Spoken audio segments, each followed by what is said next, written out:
नमः शिवाय। ओम नमो भगवते वासुदेवाय। ओम ब्रह्मदेवाय नमः। ओम परमात्मने नमो नमः। छठा अध्याय अग्नि तथा पितरों के वंश का वर्णन। ब्रह्मा जी से रुद्रों का प्रादुर्भाव। परमेष्टि सदाशिव की महिमा। सूत जी बोले, अग्नि के वे 3 पुत्र पवमान, पावक तथा सुचि नाम से विख्यात हुए। अरणी आदि में घर्षण से पवमान, विद्युत से पावक तथा सूर्य प्रभाव से सुचि का आविर्भाव हुआ। ये तीनों स्वाहा के पुत्र हैं। अब यहाँ पुत्रों तथा पौत्रों को मिलाकर इनकी संख्या संक्षेप में बताई जाती है। आदि में सप्तक का त्याग करके कुल 49 अग्नियां कही गई हैं। ये यज्ञों में आराधित की जाती हैं। ये सभी तपस्वी, व्रतधारी, प्रजाओं के पति तथा रुद्र स्वरूप कहे गए हैं। अयज्वा तथा यज्वा ये 2 प्रकार के प्रसन्न मन वाले पितर हैं। उनमें यज्वा यज्ञ करने वाले पितरों को अग्निस्वात तथा अयज्वा पितरों को बहिष्सत कहा जाता है। स्वधा ने उन अग्निस्वात पितरों से मैना नामक मानसी कन्या उत्पन्न की। अग्निस्वात पितरों की वह मानसी पुत्री मैना लोक में अतीव प्रसिद्ध हुई। मैना ने मैनाक, क्रौंच, उनकी अनुजा उमा तथा शिवजी के अंग श्लेष के कारण मस्तक पर विराजमान रहने के कारण जगत को पवित्र करने का गुण रखने वाली हेमवती गंगा जी को उत्पन्न किया। कमल के समान मुख वाली मेरु राज पत्नी स्वधा ने यज्ञ अनुष्ठान में प्रवृत्त रहने वाली धरणी नाम की मानसी पुत्री को जन्म दिया। यहाँ अमृत पान करने वाले पितरों तथा ऋषियों की कुल का विस्तार दिया जा रहा है। आप लोग उसे विस्तार पूर्वक सुनिए। अब मैं आप सबसे पूर्व निरूपित विषय का पुनः पृथक अध्याय में वर्णन करता हूँ। दक्ष कन्या सती का विवाह रुद्र के साथ हुआ और वह उनके साथ चली गई। फिर इन्हीं सती ने दक्ष के यज्ञ का विध्वंस करके अपना देह त्याग कर दिया। इसके बाद पार्वती रूप में पुनः शिव जी को पति के रूप में प्राप्त किया।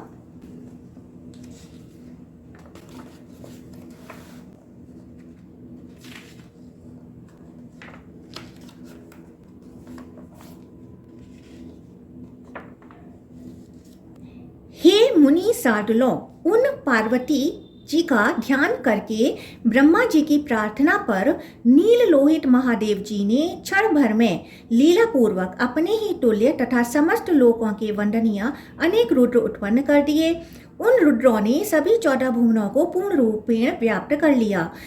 जरा मरण से मुक्त तथा निर्मल आत्मा वाले उन विविध नील लोहित रुद्रों को देखकर पिता महाब्रह्मा जी ने उनसे कहा, हे त्रिनेत्रधारी नील लोहित महादेवों, आप सभी को नमस्कार है। आप सभी सर्वज्ञ हैं, सर्वव्यापी हैं, दीर्घ हर्ष वामन बौना रूप धारण करने वाले हैं, शुभ हैं, हिरण्यकेश हैं, दृष्टिघ्न हैं, नित्य हैं, चेतना युक्त हैं, निर्मल आत्मा वाले हैं, द्वंद्व रहित हैं, वीतराग हैं, विश्व की आत्मा है तथा शिवजी के आत्मज हैं। इस प्रकार उन रुद्रों की अनेक विध स्तुति करके कनकांडज हिरण्यगर्भ भगवान ब्रह्मा ने शिवजी की प्रदक्षिणा कर उन भवरूप शिव से कहा, हे महादेव, आपको नमस्कार है। हे प्रभु, हे शंकर, आपने तो अमर प्रजाओं को उत्पन्न कर दिया। ऐसी मृत्युहीन प्रजा की सृष्टि उचित नहीं है। अतएव हे विभो, आप मरण धर्मा प्रजाओं का सृजन करने की कृपा करें। तब भगवान शंकर ने ब्रह्मा जी से कहा, हे प्रभु, उस प्रकार की मरण धर्मा सृष्टि करने की मेरी स्थिति नहीं है। अतएव आप ही मृत्यु से युक्त रहने वाली प्रजा का अपनी इच्छा अनुसार सृजन कीजिए। भगवान शंकर की ऐसी आज्ञा प्राप्त कर चतुरानन ब्रह्मा जी ने जरण मरण से युक्त इस संपूर्ण स्थावर जंगम जगत की रचना की। भगवान शंकर भी उस समय रुद्रात्मक सृष्टि के सृजन से निर्मत आत्मा वाले होकर अधिष्ठित हो गए। हे विप्रो, निष्कल आत्मा वाले तथा अपनी इच्छा से शरीर धारण करने वाले उन महात्मा शंकर जी का स्थाणुत्व हो गया, इसलिए वे भगवान रुद्र दर्याद होकर सभी प्राणियों का कल्याण करते हैं। भगवान शंकर की आत्मा बिना प्रयत्न के ही कल्याण करने वाली है। वे योग विद्या के द्वारा वैराग्य में स्थित रहते हैं। विरक्त पुरुष की मुक्ति को ही कल्याण कहा जाता है। स्वल्प विषयों का त्याग करके प्राणी सांसारिक भय से मुक्त होकर क्रम से वैराग्य को प्राप्त होता है और उस वैराग्य से उस विरागी पुरुष को अंत में शिव जी का साक्षात दर्शन प्राप्त होता है। संसार निवर्तक आत्मान विवेक रूप विशिष्ट ज्ञान का विचार किए बिना जो क्षणिक विष त्याग है वह ज्ञान रहित होने से अस्थायी है, अतएव विमुख्य अप्रशंस्य है। उस सत असत वस्तु विवेक रूप विचार तथा इस सांसारिक विषयों के त्याग का एक साथ होना परमेष्टि सदाशिव के कृपा प्रसाद से ही संभव है।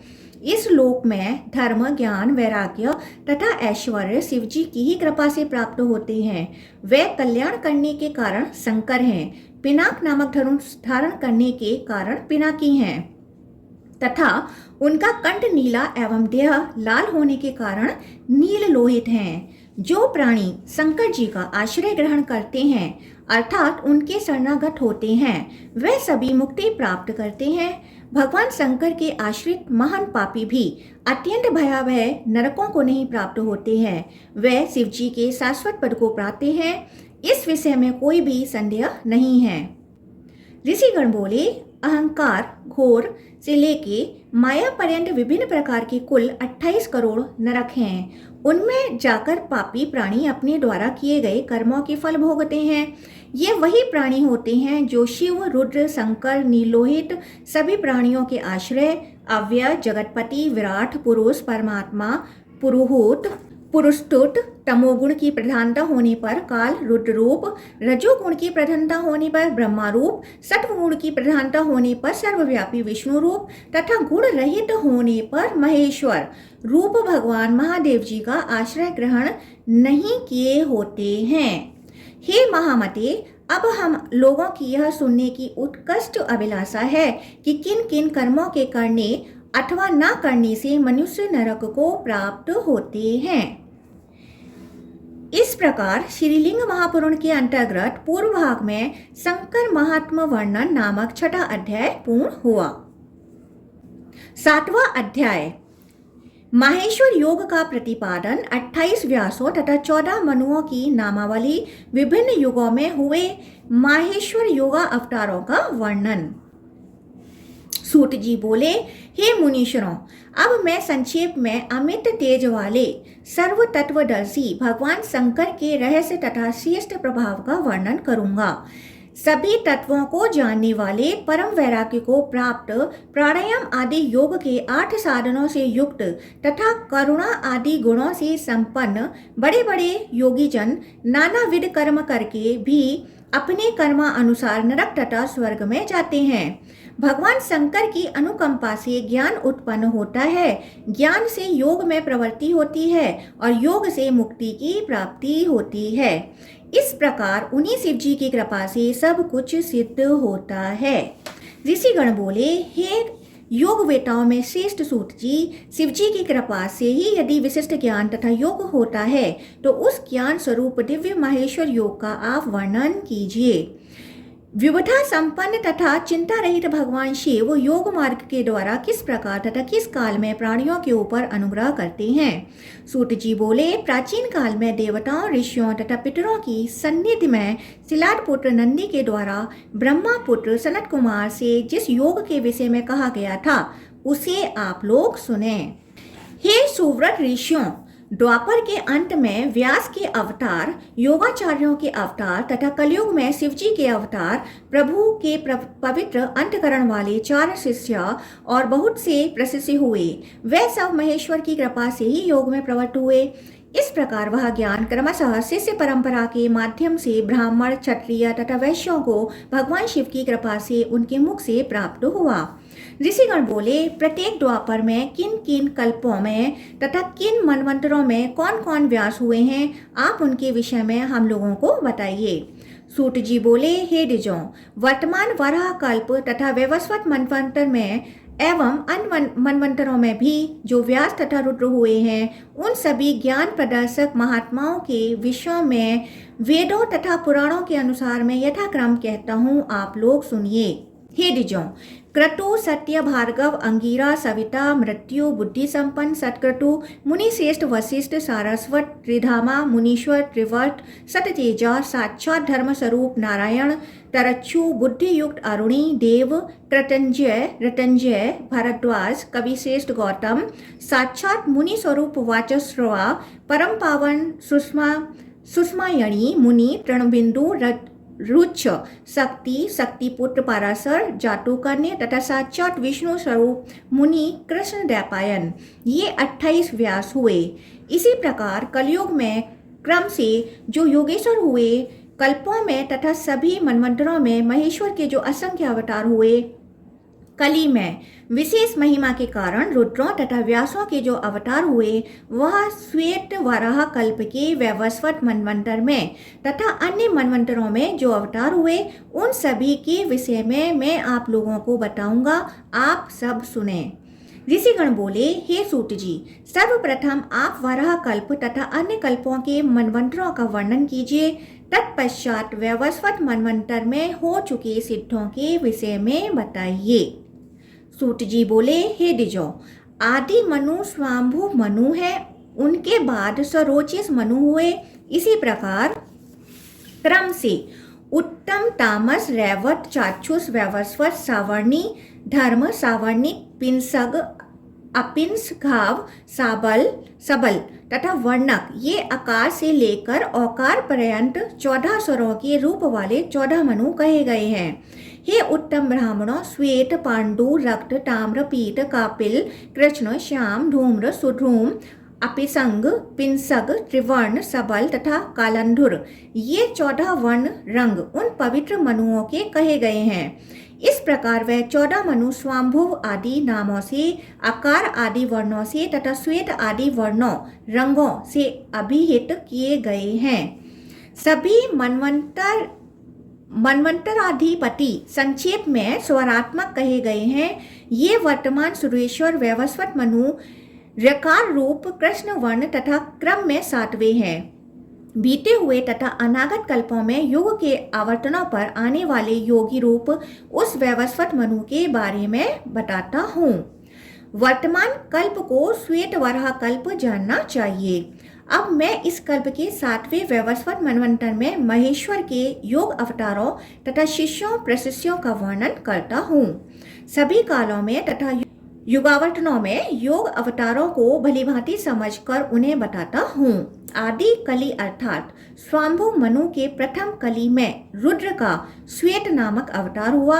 इसके बाद हे श्रेष्ठ मुनियों, क्रम से सुतार, मदन, सुहोत्र, कंकण, लोकाक्षी, जैगिसव्य, महातेजस्वी, भगवान दधिवाहन, ऋषभ, मुनि, मेध संपन्न, उग्र, अत्रि, सुबालक, सभी देवों के वंदनीय भगवान गौतम, वेदशीष, गोकर्ण, गुहावासी, शिखंड भ्रत, जटामाली, अट्ठास, दारुक, लांगली, महाकायमुनि, सूली, दंडधारी, मुंडेश्वर, सहिष्णु, सोम शर्मा तथा जगत गुरु नकुलीस, ये 28 योगाचार्य अवतरित हुए। हे सुव्रतों, सभी योगावर्तों में महेश्वर के जो योगाचार्य अवतार हुए हैं, वे वैवस्वत मंत्र में भी भली भांति कहे गए हैं। हे श्रेष्ठ मुनियों, इस प्रकार प्रत्येक द्वापर में ये व्यास भी हुए हैं। उन योगेश्वरों में सभी के 4 शिष्य हुए जो काम क्रोधादि विकारों से रहित थे। श्वेत शिखंडी, श्वेताश्व, श्वेत लोहित, दुदंभी, सतरूप, ऋचिक, केतुमान, विशोक, विकेश, विपास, पापनाशन, सुमुख, दुर्मुख, दुर्दम, दुरतिक्रम, सनक, सनंदन, दिव्य शक्ति संपन्न सनातन, रघु, सनत कुमार, सुधामा, विरजा, शंखपा, द्वैरज, मेघ, सारस्वत, मुनिवर, सुवाहन, महातेजस्वी मेघवाह कपिल, आसुरी, मुनि, पंचशिख तथा महायोगी वालकल, ये सभी धर्मात्मा तथा महान ओजस्वी शिष्य हुए।